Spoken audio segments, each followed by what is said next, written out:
Welcome back to Supli Politics. We're still talking about Mindanao, the ARMM, and the Bangsamoro juridical entity as proposed in the Memorandum of Agreement on Ancestral Domain between the GRP and the MILF. We still have with us Congressman Bernard Piñol of the 2nd District of North Cotabato, Samira Gutok of Cusog, Mindanao, and Inday Santiago. She's joining us live from ABS-CBN Davao, our station in Davao City of ABS-CBN.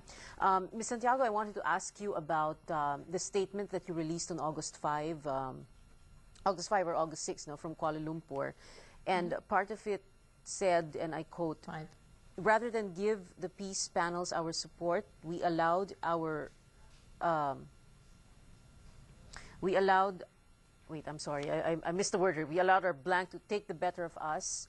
We allowed the selfish among those who called themselves our leaders. That's not our statement. No. Oh, it must have been. It must have been the CSOs. That was not our statement. No. Civil society. That was not our statement.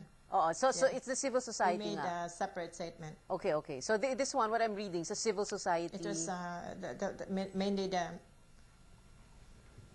Yes, but the Mindanao Commission on Women and the Mothers for Peace made a separate statement. Okay. Okay. And, only the one. Maybe I should send that to you. No. Yeah, we have that. Yung peace is 10% peace agreement. Okay.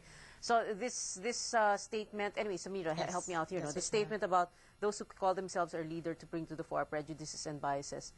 So CSOs, mga civil society organizations na nandun. Yung parang na-hijack kasi yung conversation via the media coverages, by the events of, the statements of the Secretary Esperon and, of course, Vice Governor Piñol. So you simplified 11 years of negotiations to statements of he said, and, of course, the fears and prejudices. But there was this statement, there was this statement emanating from Kuala Lumpur.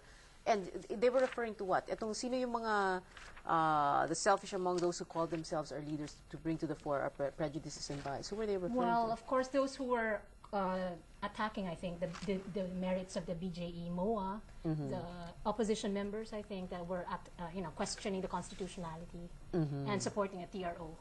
Okay. Well, speaking of that's clear now. So speaking of constitutionality, oral arguments are scheduled on Friday at the Supreme Court after it granted a TRO na nga on the signing of the MOA. Are you of the belief that the MOA is an international agreement and therefore should not be hindi dapat pakialaman ng Korte Suprema? Well, this is going to be a test. One lawyer, Soliman Santos, says that this is one test case of the peace process issue, an interim agreement being questioned to the core. But there is, to the effect, constitutional ideas that says international agreements are deemed embedded in our agreements as entered into by national governments. So they can enter into agreements with the MILF and be respected as an international document.